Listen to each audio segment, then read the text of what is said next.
Good afternoon, everyone. Thanks so much for joining us again for the third part of our four-part series with Paul Profit from Sundown Group.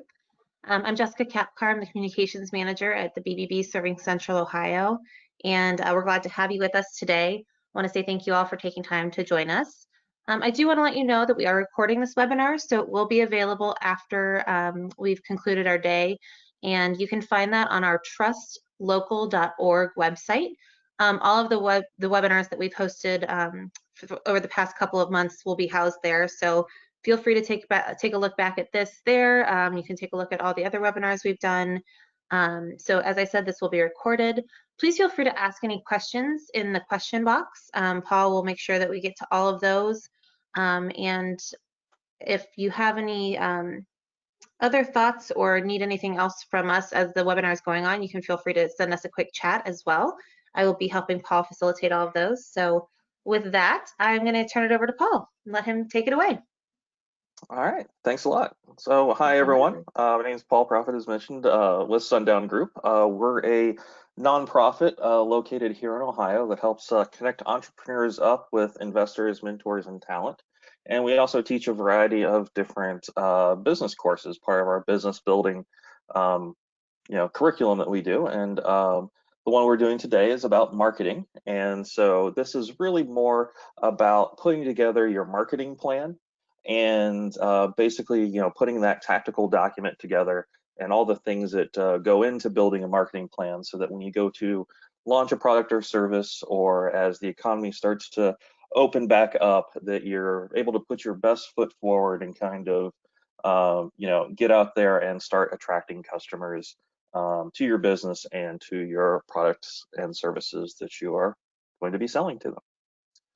So one of the things that we always want to talk about when marketing and marketing in general is you got to have a plan. And so we're going to talk a lot about all the different components to go into putting together a marketing plan. And really, a marketing plan is really a tactical document, right? So if you can kind of think of your business plan that you've put together for your business as kind of like the high level sort of vision document, the things of how your business is going to operate, what products and services you're going to make, how you're going to address a market need and solve a pain point in the marketplace. The marketing plan is your battle plan. It is your tactical document.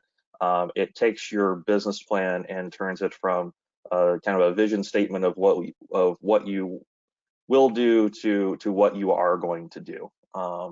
So basically, it's something that expands upon that small little section of your business plan, of your go-to-market strategy, and really just kind of goes from strategy, as I said, to your tactics, your in terms of getting your product and service out to market, bringing people in. So we're talking a lot about defining your product, the price of your product or service, how you're going to distribute and promote that product, as well as clear identification of your target market and the competition that is out there. The idea behind your marketing plan is it's going to help you articulate what it is you're going to do. And like any plan, it's going to be measurable and it's going to be actionable. And that's really what you're trying to get to when putting together the marketing plan. There are a lot of components that are involved in it, and depending on the industry you're in, you can go very deep into each of those aspects. But as I always kind of say, you have to use your best judgment in terms of the availability of data that you have, the amount of money you're willing to spend to acquire that data, to help round out how detailed of a marketing plan you end up with. But the idea is research is very important in terms of putting things together for your marketing plan. And the whole idea around doing market research is that you want to be able to verify the potential size verify the size of your potential market, right? If you are going to be making the best buggy whips on the planet, they're going to be very high priced. You've got a very narrow potential market for buggy whips, right? So without doing any market research, you might have this really great product idea that's going to solve a big problem, but there's just not enough people out there that would buy the product to drive a sustainable business, right? You also want to do research to see what your competitors are doing, right? You want to see what they're doing well in the marketplace. How are they delivering their goods and services? And then you also want to be able to identify what are their weaknesses, right? In terms of what are the things that they're not delivering to customers that customers actually really want. And that provides a opening for you to provide a product or service that a current competitor is just not meeting. And of course, market research, you know, you want to reveal where potential customers are likely to shop, right? Do they buy online? Do they purchase through mail order catalogs? Do they buy through brick and mortar stores? Do they only go to art fairs to buy products, right? So you don't want to build a giant brick and mortar store if your target market basically buys everything online, right? So those are things that you need to look at when doing market research, is understanding where your customers buy things. And of course, the idea is when you're doing research, especially if you're doing primary research, you want to gather answers to a specific marketing question, right? So, you know, if I made a cushion for a laptop, you know, what are the features that someone cares about? So I would, what I've done in market research in the past is described the product to a group, given them a prototype of the group, to the group after asking them a few questions of, you know, what do you think you're willing to pay for this particular product based upon its description, then hand them a prototype of the product, and then ask them again what they're kind of willing to pay after seeing the prototype and what it does. And that helps kind of hone in, you know, to answer a specific marketing question of what should the price point of this particular product be if I'm going to sell it in the open market. Okay. The other form of research that you can do, which primary research does cost a lot of money to do because you're dealing with focus groups and stuff like that, is using secondary research, which is research for some other reason than your specific question, right? So that's using secondary data. So that's collected for some other purpose than the current problem that you're asking a question on. So you know, looking at census.gov, looking at BizStats, looking at the business expense surveys, capital expenditure surveys, looking at just general data that is collected on a specific marketplace, right? Is not necessarily going to answer your specific marketing question, but it's going to at least give you a good general idea of major trends in the marketplace, how your product or your solution or your service fits into those different demands that customers are asking for. So secondary research is very important to get a hold of. It's generally free and or low cost to access that information in comparison to going out and gathering your own, doing your own primary research, running your own focus groups, running your own surveys, and collecting your own data.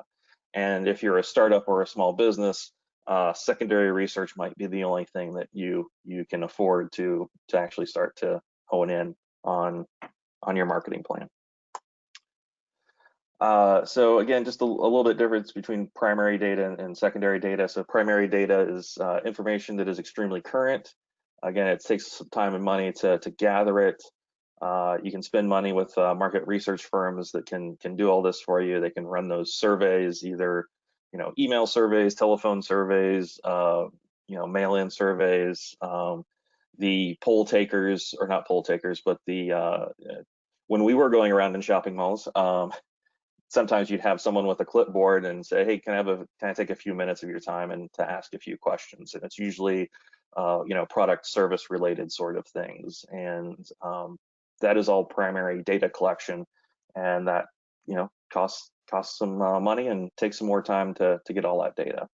And there's some tools out there, some low cost tools that can help you gather some of that primary data. Online survey tools such as SurveyMonkey will allow you to spend money to basically send a survey to a already vetted panel of people that are in your target market. So SurveyMonkey is a free or a freemium tool that allows you to build surveys that you then could distribute to your own emailing list and ask them to, and you can ask them questions of people that you already have, or you can use SurveyMonkey with their panels that they've got to actually pay for a already screened panel to take your survey. There's also some other tools that are out there and other organizations that can help you with primary research. SCORE, which is part of the SBA, is a good tool and good resource to reach out to, along with the BBB, to reach out to them to see what data they have collected around particular things that are going on. So make sure to at least chat with some of those different generators of primary data to see if they are asking questions that apply directly to your particular business need or your market question that you have that you're trying to answer. And of course, there's a lot of different ways that you can go out about gathering your data.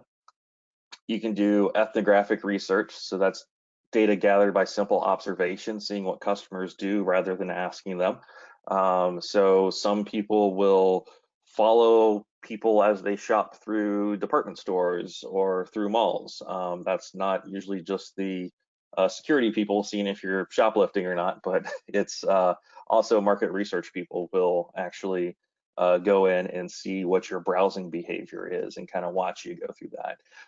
So far, as technology has increased and cameras are cheaper and facial recognition software is getting cheaper and easier to use, they can track customers through stores using video cameras. If you have a app on your phone for a for a major retailer, chances are that if you allow it to send you notifications and things like that, you've also allowed it to track you when you are inside of their store. So leveraging technology like iBeacons and things like that can signal where your device is in relation to different end caps and aisles and things like that, so that you can so that people can get a better idea of your browsing behavior, so that they can see what you're looking at and what you're not buying versus what you are buying. Again, that's also the data collection that can happen with your shopper cards, right? So you might use your Kroger card on your app. You clip a whole ton of virtual coupons to your card. So that shows a level of interest that you're looking to get, but then when you actually show up to check out, you maybe only use half of those coupons and only buy certain things. And so that sort of observational research can say what you're interested in versus what you actually buy, sort of thing, and that helps with gathering information around that. Focus groups, again, that's kind of like I mentioned before, it's a small group of people led by a moderator. It's usually about 8 to 20 people. The moderator makes sure the questions are asked the right way and participants are kind of paid for their time, unless you're a fast food giant. There's when I was at Ohio State and the grad program, we used to get a lot of requests from Wendy's and various fast food places that were doing market research in Columbus to basically come on in and try the new, super duper bacon, heart and lung bypass machine burger, right? So whatever you've got that's coming in from there, you're getting paid with lots of food, and what's better for college students than getting free food, right? So there's different ways you can pay people for their time in doing a focus group, depending on your product and service that you do. So it's not always cash, but it can also be, the product itself as the reward. But the main money you're spending for focus groups is spending time for the moderator to get there and collect data for you.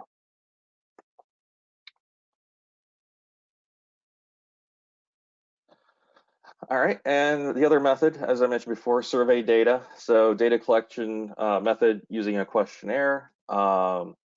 you can do it through in person. That tends to be more expensive, but you get richer data from that because the person who is basically proctoring that questionnaire can ask for clarification.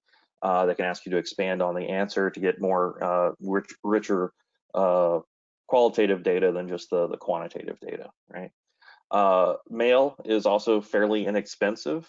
You have services from the USPS, such as every address, so you can basically canvass an entire area with a mail-in survey.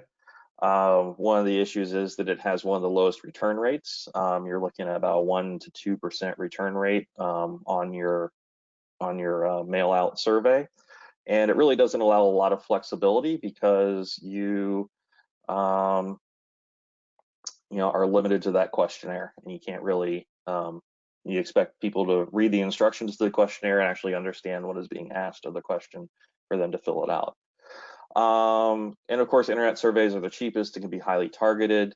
Again, when you're doing those verified panels through either Google's survey tool or through SurveyMonkey, it can be super cheap to free because you're sending a survey out to an email list that you've already got, and you kind of have an idea of who those people are.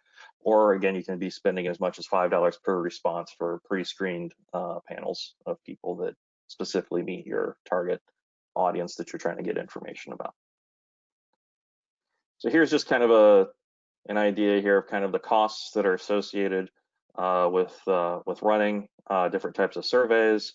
You see the mail cost per response is about $4. In this example, phone is a little bit more, $6, and then online is fairly inexpensive as you push those out.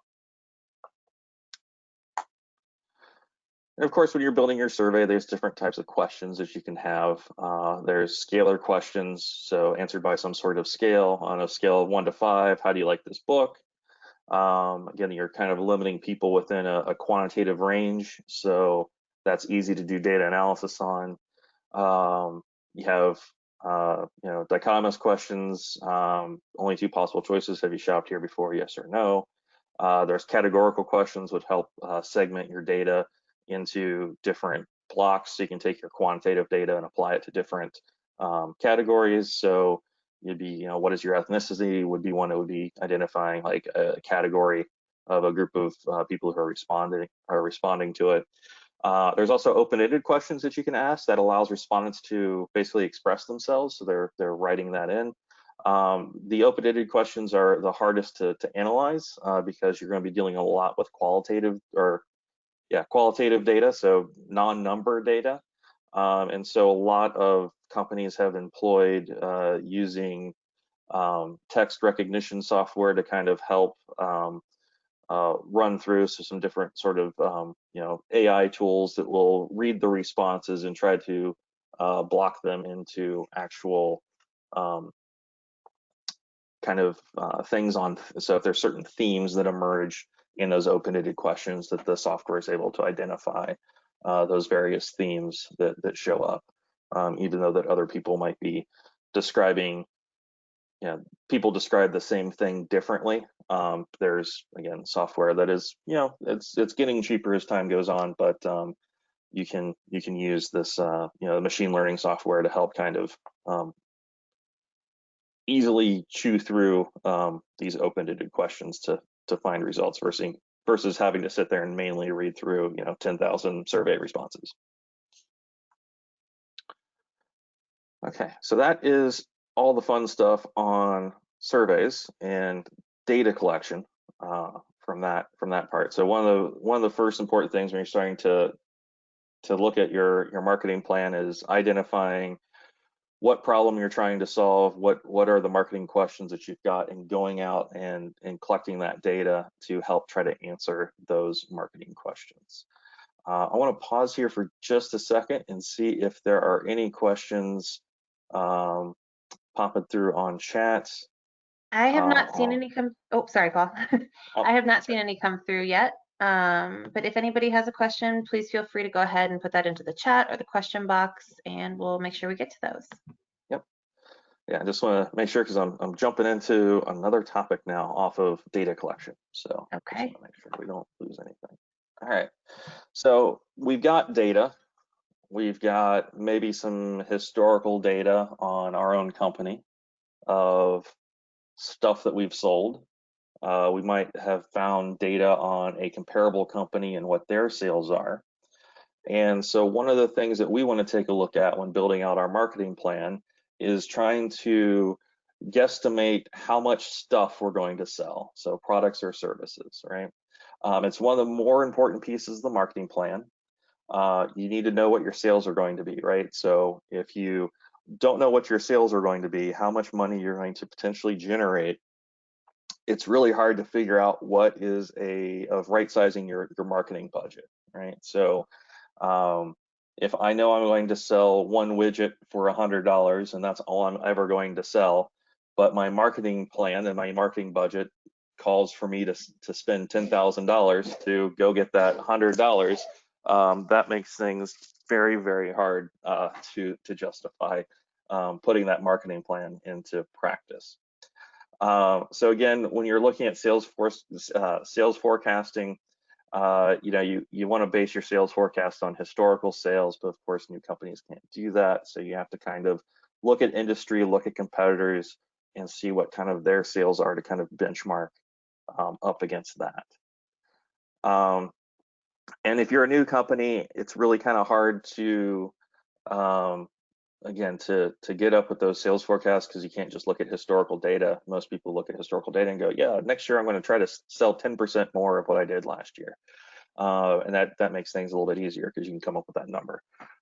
For new products, new services, new companies, what you might want to do is look at products or services that are tied to others to help estimate the total market. So if you build custom furniture, one of the things that is tied to furniture purchases is the number of homes being purchased, right? Because someone buys a new home or buys a new to them home, they need to fill it with furniture, right? So if there's people, buying bigger homes, chances are they're going to need more furniture to fill it. So that is a good way to kind of guesstimate what your sales forecast is, depending on what other industries that would drive your business, and seeing what they're doing would be helpful in determining your sales as well. And you can also look at calculating what percentage of the market you can get reasonably. If you're in a local marketplace and it's very competitive and you're a new entrant into that marketplace, it's going to be kind of tough to capture a large percentage of that market. So you might be able to understand that maybe the total market sells, 100 widgets a year, and you're able to get 10% of that market with your new, better way of selling that widget. So you can sell 10 of those, right? And so that would be your sales force forecast by determining, what percentage of that market you can capture by entering it. Um, Again, sometimes other products and services are not very neatly tied to each other, and that's where going back and doing some market research is going to be important to kind of get back into guesstimating what the actual total demand is for a particular product or service in the marketplace. So once you've figured out how much stuff you can sell, you're going to kind of want to estimate the average amount of sales per customer, right? So this is, kind of identifying the product and service. Is it something that is a one and done purchase, or is it something where someone's going to be coming back week after week doing repeat business from you? So again, this is going out and looking at your competition. So if you're a bakery, you're going to hopefully have a lot of repeat customers because that loaf of bread's not going to last them forever. However, if you're going to be selling washers, you're probably going to sell one washer to somebody and then see them in the next 5 to 10 years when they want to go replace that washer. So again, you've got a very long cycle before there is a repeat customer for the washer that you sell. Whereas for the loaf of bread that you're selling to the customer, they're going to come back a lot more. So you can kind of figure out what your total sales are depending upon, how many repeat customers you have come back and what the frequency of that is. You can go and search for competitive products out there. There's different sites. You can go out to Elance if you're looking for freelancers and things like that. If you're looking to kind of see what your hourly price point is, if you're going to be doing web design or anything like that. Amazon, again, the marketplace of just about everything. You can go out and see kind of what similar products are selling for. Same thing with eBay, Etsy, and custom made are places that you can go out to and kind of get an idea of what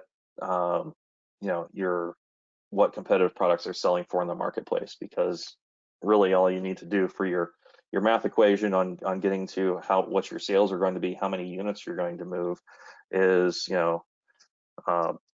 the price of the thing you're going to sell times the number of times you're going to sell it. And that's either a function of you need to bring in a whole ton of customers in the door, or you just need to bring in a few customers that are going to be high frequency repeat purchasers. That will help you kind of figure out what your sales forecast is going to be. So the reason why I'm kind of spending a lot of time talking about sales forecasting is it really sets the standard for your expenses, profits, and growth. You should probably, when you're forecasting these things out, you should probably show sales by month for the next 12 months, then by year for the following 2 to 5 years in your marketing plan. Again, it's really hard to kind of pinpoint what's going to happen in year 2, 3, 4, and 5, but if you can kind of baseline really good for that first year, you might be able to say, well, next year, is it reasonable that I can grow and sell 5% more than I did the year before? Is that reasonable for my industry? And then the year after that, and year after that, year after that, even though those numbers are going to be, are going to be less accurate over time because you're making a projection further out, it becomes it's at least still something you can start to peg some numbers on and start to build towards. I kind of look at financial forecasting. If you look at the hurricane path tracks, right, that the National Weather Service puts out, in one day the cone is pretty tight in terms of where the hurricane's going to go, and then days 3, 4, 5, and 6, the cone gets wider and wider, and it becomes less accurate of where it's going to go next. And it's just kind of, we know there's error there. We kind of accept that there's error, but at least it's directional, and we can kind of create a plan on what we need to do to try to get there, even though that we know that the picture is going to get clearer the closer we get to it. And so there's a few tips to help get you started on your sales forecast. You want to develop a unit sales projection, so how many units you're going to sell. If you can find past data, either in your own company or in your own industry from comparable sales of a competitive product or a competitor, you can use that. You can use factors for a new product. So what are the things that are needed to get someone to buy.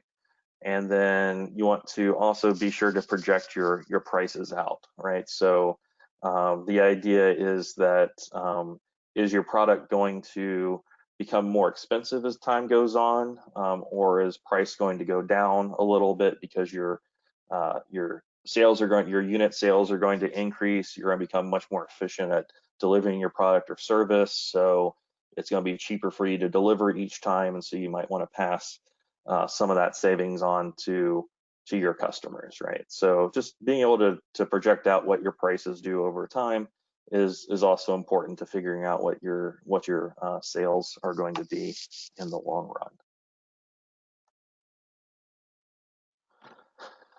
So we've talked about all these different chunks here. So we're getting our data together. We've done market research, and that market research has helped inform us in terms of our sales forecast of how much stuff we're going to sell.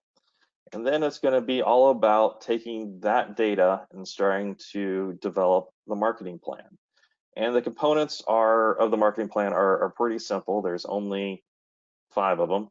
One part is you want to talk about your differential advantage. So again, what makes the product or service you're selling, better than everybody else's on the block. You want to talk about your target market, very specifically of who you're selling to. Notice it's not target markets, because it's really hard to launch a product or a service into multiple markets at the exact same time, because you're basically diverting focus into a lot of different areas. So best bet for doing a marketing plan is that you launch towards a target market each time. Once you get success in that target market, and you've identified a secondary or a tertiary market, then you start to go after that secondary or tertiary market, as you get good selling to your target market that you want to sell to. You want to explain your current situation. This is discussing your competition. You want to talk about your marketing strategy and objectives. Again, a plan needs to have a goal, and it needs to have a way to measure that you've hit the goal or not.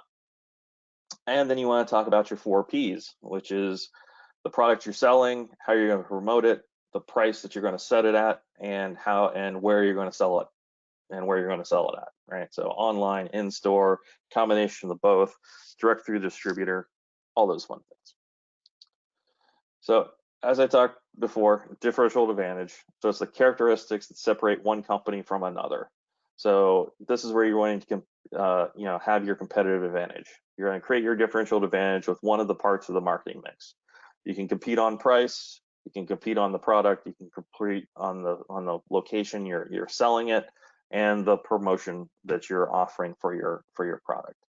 I always like to say that it's not great if you're competing only on price, because then it becomes a race to the bottom. You're slowly eating away margin to get to be the lowest price player, and if that is the only differential advantage you've got in your tool belt, it's not going to be a long-term sustainable way to play. Just my 2 cents.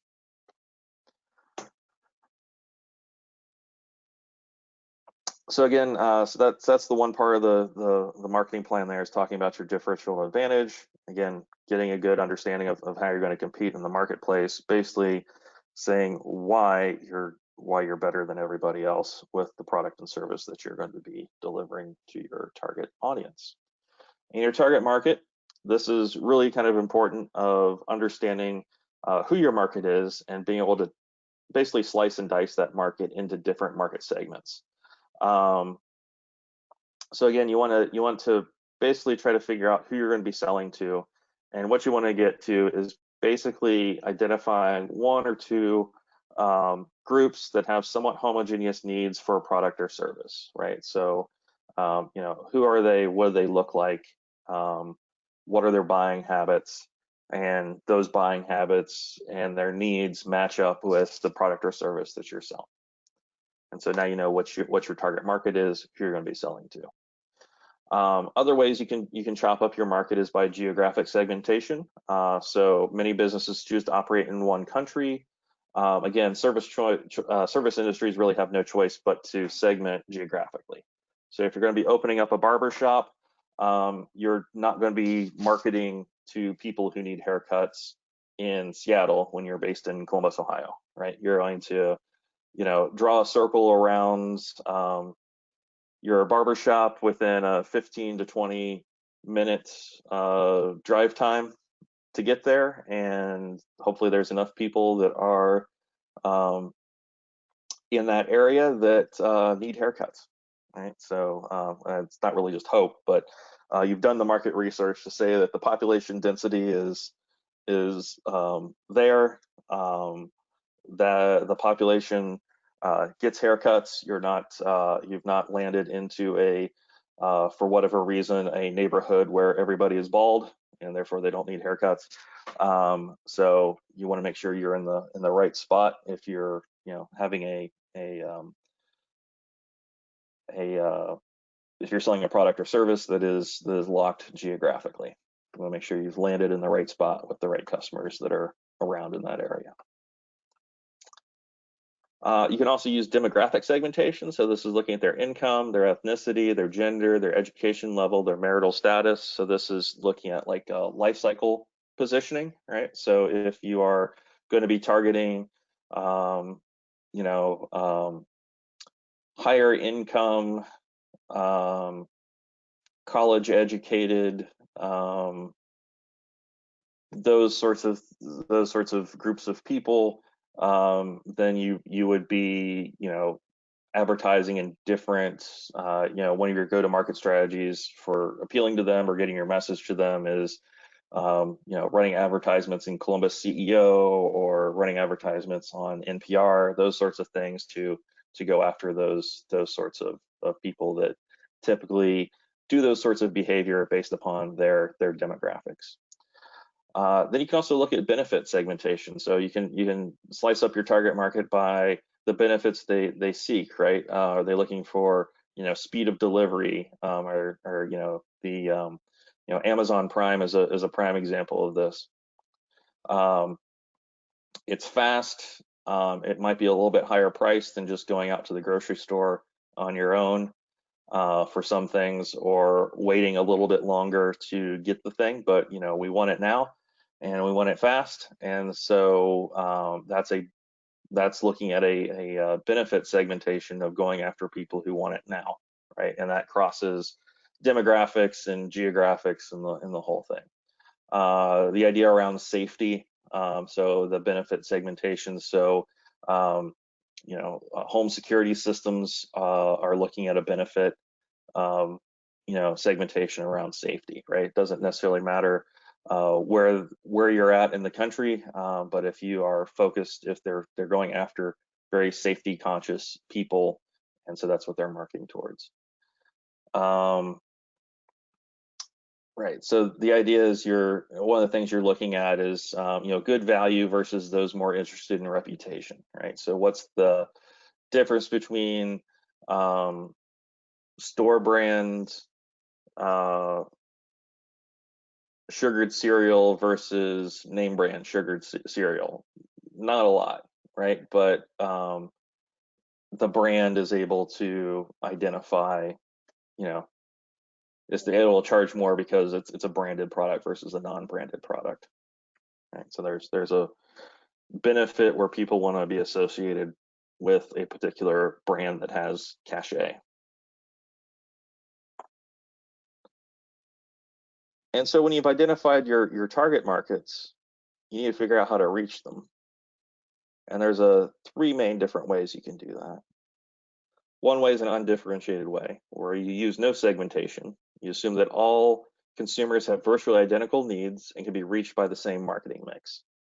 I'll go back to the bread example, right? If you're a mass producer of bread, most people who consume bread look like everybody else. And so you can make a pretty big, undifferentiated marketing. You can just shotgun your marketing out. Doesn't matter who, you don't need to worry about, you know, geographically or benefit segment or anything like that. It's just undifferentiation. You're using no segmentation. You're just shotgunning your message out, and whoever shows up buys your thing, right? A differentiated marketing strategy is you select two or more distinct groups of consumer and design specific marketing mixes to meet their needs, right? So the online only shopper, is you would create marketing messaging that would appeal to drive them to purchase online, right?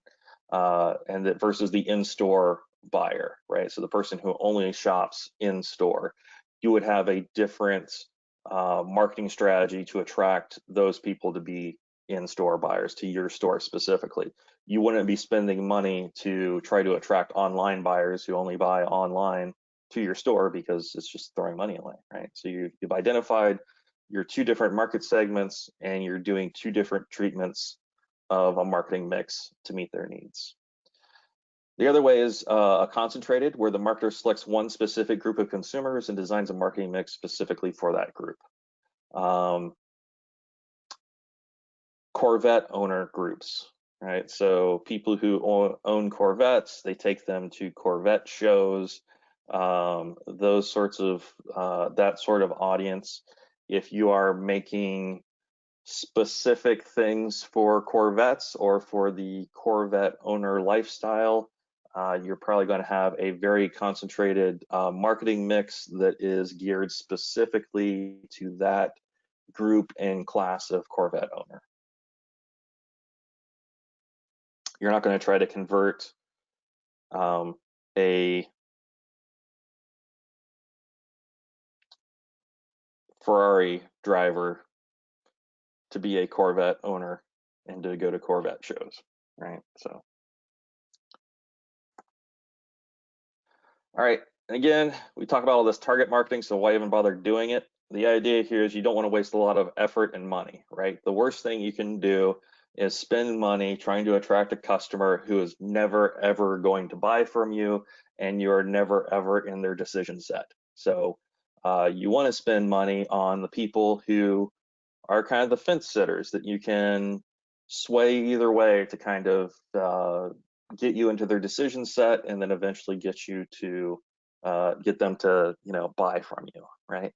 And then of course the people who love your brand and love your product, right? You don't want to spend too much money and a lot of effort on them either, because it takes very little to get them into your store to convert them to a purchase. So you'd still want to spend money on them from a marketing standpoint to keep them engaged, keep them happy, but you don't need to bring them in the store. You don't need to bring them online. You don't need to convert them as much because they're already a fan of your brand. So you want to focus your marketing effort on those customers that you are in the middle, right? That they could go either way. You want to convince them to buy from you and not from the other guy. And of course, targeting helps you determine purchasing behavior, right? So it's very important to understand how people buy your products and services. So if you are doing mass marketing to everybody, you may not be able to detect how they're buying your product. What is their pathway to deciding to buy, right? And of course, you want to be able to identify the best ways of reaching these potential clients and customers. Does sending out mailers work?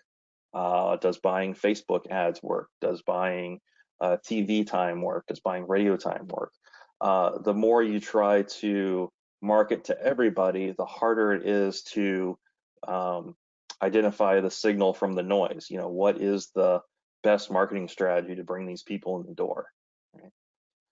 And of course, it also pays to think about secondary target markets, right? So you've got, kind of a halo effect that could happen, right? So you're marketing to a target market, but then there's this other group of people that are showing up that kind of look like your target market, but aren't quite really your target market. And so that could open up some opportunities for secondary target markets, and kind of dive into another research area to say, okay, well, maybe this group of people are also interested in my product, and maybe if I spend some time and attention to them, I can bring in more customers. So that's kind of the importance of defining your target market. All right, so the other big part of your marketing plan is knowing what your current situation is, right? So what have you done over the past year and how effective these actions were? So going back and looking at any previous marketing activity you've done. If you are a brand new company and haven't entered into the marketplace yet, this becomes pretty easy for you to identify your current situation. But the idea here is that when you look at the current situation, you kind of look at everything in the industry, right? So reflect on the current political, economic, cultural, and other external environments that could impact you. We're currently living in one right now that is a lot of externalities that are really messing up businesses, right? We're living through a pandemic. We have because of that, we have a significant economic downturn, and we have I think it's very easy to say, a pretty ever-moving political situation inside of the U.S. And so that really can make things difficult to navigate, right? One of the things that you want to also look at in your current situation is doing a SWOT analysis, so doing your strength, weaknesses, opportunities, and threats. And then what things do you do very well and what things do you do less well? So being able to identify, the good, the bad, and the ugly with your company and the things that you're trying to accomplish. So one of the things is you want to consider your competition as you're starting to evaluate your current situation. So you've got direct competitors. So those are other companies that make a similar product or service that you do. So direct competition for Coca-Cola includes all their soft drink providers, right? So Coke and Pepsi, they're beating each other up.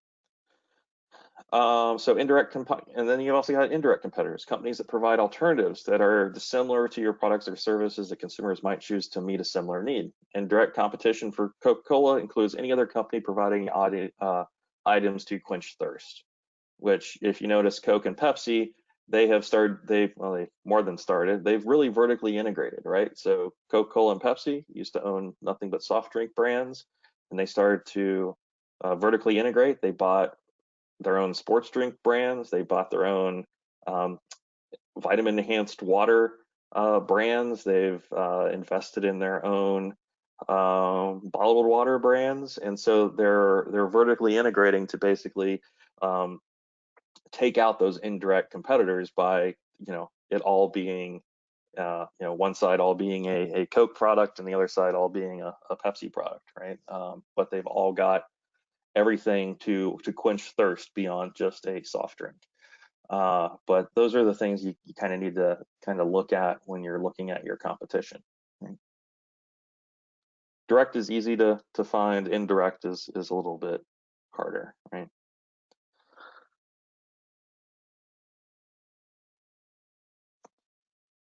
And then, part of the things that you want to be looking at is how you're going to actually get out there into the world when you've identified your competitors, you've identified all the different sorts of pieces and parts. So one of the pieces that you need to understand, this kind of goes back into your target market, is your advertising tools, right? So what advertising tools will you use?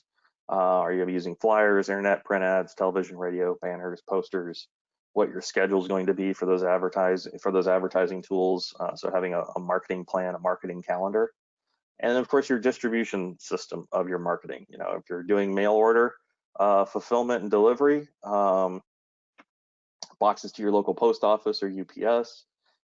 Is it daily or weekly that you're shipping? Cost to ship and packing materials. Those are all things that are involved with thinking about how you're going to be delivering your product and service and how you're going to advertise your product and service to people. And then the final part that we're going to be talking about within your marketing plan is really talking about the 4 Ps, which is your product, your promotion, your price, and your place. When you're defining your product, you're going to want to describe all the details of that product, the features, the options, the sizes, your service elements of that product. What improvements or changes do you foresee in that product? And of course, your price that you're going to be thinking about with your product is going to be very much determined by the cost structure of what it takes to make that product.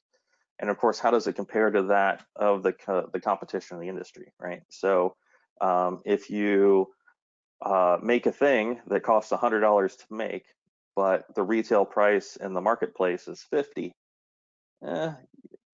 you're probably not going to be able to compete on price because you're going to have to sell your product for more than $100 to make a profit on it, but all of your competing products are selling at $50. So that makes things a little bit tough when you're looking at just the product and all the details that are around that product. Just to kind of give you an idea of the product mix here, your target market is really kind of defined. So you've got your target, you've got your target market that you've defined, and the way that you get your target market to buy the thing you want is defining your product, what it is, what it does. Is it an incremental product? Is it an improvement upon an existing product, or is it a brand new thing that is out there in the marketplace? Your promotional strategy to your target market. Do you push them to your product? Do you pull them into your store to get them to sell, to buy things through deals and things like that. So, you know, a push could be, you know, limited time offering, only the first 100 people get the thing at this current price, so you better hurry up and do it. Um, you know, those sorts of things. You know, different guerrilla marketing tactics that can bring people in. Get a bunch of influencers on Instagram to say how great it is, um, towards your target market, to bring them in to buy it. Um, the place, you know, is it kind of, is there intensive marketing going on in the place? Is it basically, you know, a big giant party to bring people in? Is it selective? Are you um, are you making sure that it's, you know, specific to only certain people? Is it exclusive? So, pop-up shops, things like that. Specific end caps. It's only available in these certain stores. It's only available online at these certain sites. So that's very important there. And then, having a pricing strategy.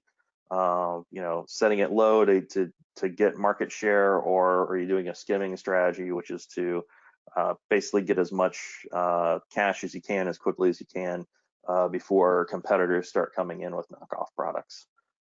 So those are all things that we kind of talk about when we're looking at the mix here. And this is a little bit more of a detailed bit there. So your product strategy, so your core product, marketing communication strategy, so advertising, sales, promotion, public relations, personal selling, direct marketing. That's your push marketing, promotions, trade shows, personal selling. Pull marketing is generate end user demand, right? So you sell this really great thing, everyone loves it, you got a great tech write up on it, and then all of a sudden people start, jumping in and buying your thing. Your pricing strategy, again, as I mentioned, you want to consider your financials, your costs, your competitors' pricing, the perceived value of what you're delivering to them. If you do, again, kind of take that price skimming strategy and get higher margins, but you've got limited market share because there's going to be a lot of competitors that are going to come in on that. And then penetration pricing is basically lower margins, but then you end up getting a higher market share because you're selling a product at a lower cost. And of course, the place is very important around distribution strategies. So channels are difficult to set up initially. So this is, how you get your products to to basically into the hands of the customer. So are you selling through retailers? Are you setting up your own storefront and selling your own products that way, like how Apple has set up their own stores and are selling direct to consumer through that, versus um, uh, Lenovo or any of the other major PC sellers that are, selling through, Best Buy and Staples and things like that. So those are two different distribution strategies of selling products and services. All right, so we've got all this stuff done. We've put everything together. And so it comes to actually writing the plan. So the written plan is specific. It's details about your target market. You're going to talk about the present and near future situation, including your competitors. You're going to identify your differential advantage, and you can include some financial projections, including a budget, and of course your major overall goals that are involved in that marketing plan and strategy. So what is the goal that you want to achieve by doing XYZ things in the marketplace? How are you going to measure your success? And basically, what things can you do inside of the plan to help pivot, right? If things go wrong, do you have a lever you can pull that can shut down that marketing plan before you spend too much money? There's lots of software packages out there to help you work through building a plan. And you also want to think about if the marketing plan is going to be part of a business plan or whether it is standalone. For me, I always think the marketing plan should be a standalone document beyond the business plan, because it is, like I've mentioned, it is your battle plan. It is your tactical document of how you're going to execute on a particular set of things to achieve a goal. All right, so here's kind of the checklist for your plan. You want to make sure you've analyzed the total market for your product or service, features of your product. Have you described how your product or service will benefit your clients? Have you prepared a pricing schedule, so what you're going to sell your products at, your services at in the marketplace? Have you figured out how much you're going to sell, that sales forecast over the year, and how you're going to distribute that product out there? Is it going to be direct to consumer? Are you going to be using middlemen to sell it through? Are you going to wholesale it out? Are you going to be a subcontractor if you're doing professional services? So if you're doing website design work or any sort of creative work, are you going to be a sub agency of the agency of record, or are you going to try to be the agency of record to directly sell your products and services to the customer? And then here's what's next after you've done written your plan. You're not done writing your plan. It's a living document. You're going to keep making tweaks to it. You're going to decide what you want to accomplish next. You're going to revise your marketing plans to basically reflect these next steps. And there's lots of low-cost help that exists out there through the SBA, through SCORE. There's some self-help pieces that exist on entrepreneur.com that you can go through and kind of help put together all the things for your marketing plan. And so with that, we are directly at time at 1 o'clock. Whew, How about that? on the dot. We've got Um, time for some questions if anyone has any in Absolutely. the chat. Yeah, if anybody has any questions, please feel free to go ahead and type those in the question box. We don't have any yet, but I want to remind everybody that we did record this webinar. It will be available on trustlocal.org, as are all of our webinars that we have put on for the past couple of months. And I want to thank Paul again. And it doesn't look like we have any questions, but you can always feel free to reach out to me or to Paul directly. We are still all working at BBB remotely, so we're here for any questions that you may have or any needs that might pop up in the near future. And you can feel free to join us again next week at noon on Thursday for the last part of Paul's webinar series. So Paul, I don't see any questions right now, so I just want to say thanks again, and I think we'll wrap it up for the day. All righty, sounds good. Thanks everybody, and hopefully see you all next week. Thanks so much. Talk to you guys soon.